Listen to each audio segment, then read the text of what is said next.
Halo adik-adik, ketemu lagi dengan saya Ibu Meriani. Dan saya Ayu.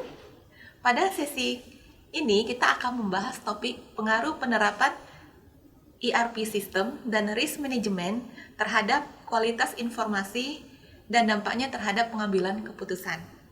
Ayo kita mulai, Ibu. Oke, di kesempatan ini saya pengen menanyakan beberapa pertanyaan mengenai penelitian ERP ini. Bu, saya pengen nanya nih, apa sih yang melatar belakangi penelitian ini? Latar belakang penelitian ini adalah adanya gap antara teori dan fenomena atau fakta yang terjadi di lapangan. Seperti yang dikemukakan oleh para ahli bahwa sistem informasi akuntansi belum terintegrasi. Seperti yang dikemukakan oleh Anwar Nasution tahun 2010 mengemukakan bahwa audit BPK tahun 2005 sampai 2011 24 BUMN berpotensi sebagai lembaga negara yang korup dikarenakan sistem informasi akuntansi yang belum berkualitas.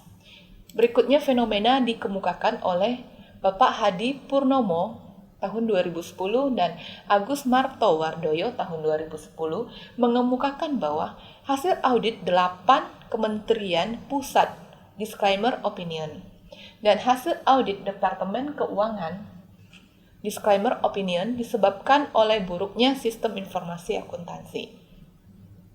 Fenomena berikut dikemukakan oleh Bapak Setijadi tahun 2014 selaku Chairman Supply Chain Indonesia mengemukakan bahwa fasilitas dan pelayanan yang tersebar di beberapa perusahaan BUMN dan anak-anak usahanya berpotensi menimbulkan inefisiensi logistik dikarenakan pelayanan yang tidak terintegrasi.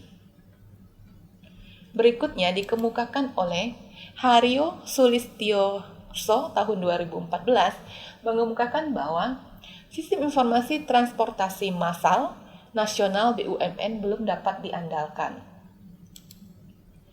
Berikutnya dikemukakan oleh Bapak Syaril Japarin tahun 2014. Mengemukakan bahwa BUMN memiliki sistem informasi yang belum terintegrasi dan informasi yang tidak efisien, sehingga mendongkrak biaya operasional sejumlah BUMN, diantaranya biaya logistik dan biaya operasional. Berikutnya, oleh Bapak Dahlan Iskan tahun 2012 mengemukakan bahwa ditemukan banyak dokumen bermasalah di BUMN. Salah satunya administrasi dan posting pembukuan yang masih belum baik. Rendahnya kualitas informasi akuntansi. Fenomena rendahnya kualitas informasi akuntansi dikemukakan oleh Bapak Ucok Sky Kadafi tahun 2012 selaku Koordinator Investigasi dan Advokasi Forum Indonesia untuk Transparansi Anggaran. Mengemukakan bahwa ditemukan catatan keuangan BUMN yang tidak akurat.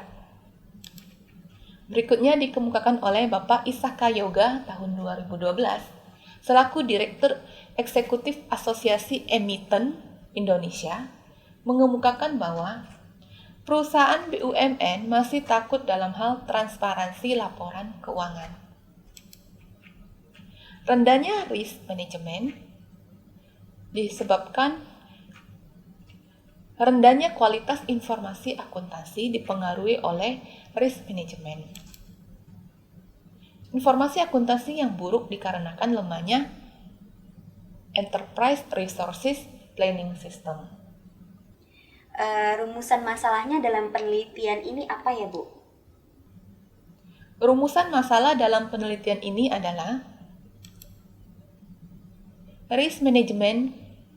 Seberapa besar risk management berpengaruh terhadap kualitas informasi akuntansi? Seberapa besar penerapan Enterprise Resources Planning System berpengaruh terhadap kualitas informasi akuntansi, dan seberapa besar kualitas informasi akuntansi berpengaruh terhadap pengambilan keputusan. Kira-kira hipotesis dari penelitian ini bisa dijelaskan, Ibu? Hipotesis dalam penelitian ini adalah penerapan ERP system berpengaruh terhadap kualitas informasi akuntansi. Risk management berpengaruh terhadap kualitas informasi akuntansi. Kualitas informasi akuntansi berpengaruh terhadap pengambilan keputusan. Nah, selanjutnya apa ya sumber data dan metode pengumpulan data serta metode analisis data dalam penelitian ini? Sumber data dalam penelitian ini menggunakan data primer, yaitu dengan penyebaran kuesioner kepada responden. Metode pengumpulan data dalam penelitian ini yaitu dengan menggunakan kuesioner. Metode analisis data dalam penelitian ini menggunakan SEM-PLS. Selanjutnya, rekapitulasi tingkat pengembalian kuesionernya seperti apa, Bu? Rekapitulasi tingkat pengembalian kuesioner dapat dijelaskan sebagai berikut.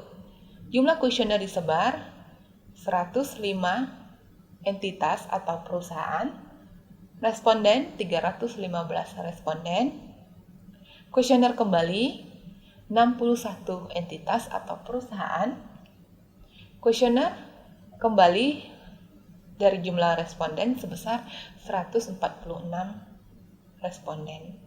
Persentase kuesioner kembali 58,09% jika dilihat dari entitas atau perusahaan.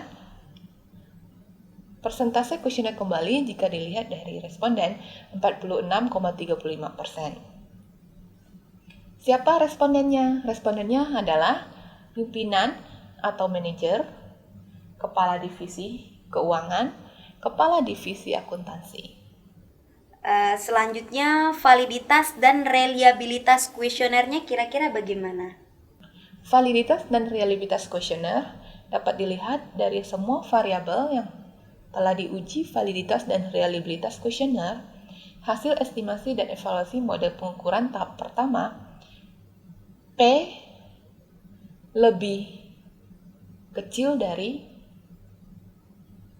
0,05 atau dengan kata lain kuesioner adalah valid. Validitas dan reliabilitas kuesioner, hasil estimasi dan evaluasi model pengukuran tahap pertama, lanjutan dari slide sebelumnya. CR lebih besar dari 0,5, maka reliable. EVA lebih besar dari 0,5, maka valid. Lalu, hasil pengukuran model strukturalnya bisa dijelaskan, Bu, sedikit bagaimana?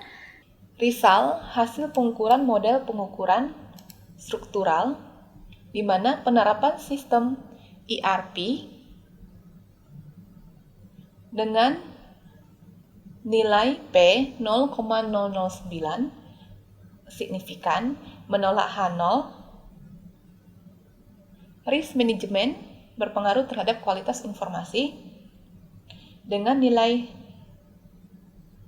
statistik T 4,126, nilai P 0,00 signifikan menolak H0. Kualitas informasi berpengaruh terhadap pengambilan keputusan dengan nilai statistik T 8,181, nilai P 0,00 signifikan menolak H0. Kolineritas dapat dibuktikan tidak ada kolineritas atau non-kolineritas. R-square untuk variabel penerapan ERP system dan risk management berpengaruh terhadap kualitas informasi sebesar 0,41. Kualitas informasi berpengaruh terhadap pengambilan keputusan dengan R-square 0,62. Dengan kata lain, penerapan ERP system signifikan berpengaruh terhadap kualitas informasi, risk management berpengaruh terhadap kualitas informasi berpengaruh terhadap pengambilan keputusan. Nah, dari sekian pertanyaan tersebut bisa dijelaskan kesimpulan dari penelitian ERP ini? Kesimpulan, penerapan ERP system berpengaruh terhadap kualitas informasi akuntansi. Risk management berpengaruh terhadap kualitas informasi akuntansi. Kualitas informasi akuntansi berpengaruh terhadap pengambilan keputusan. Terima kasih Bu Ayu. Demikian sesi kali ini. Sampai berjumpa di video berikutnya. Terus belajar, terus semangat mencapai impian dan cita-cita.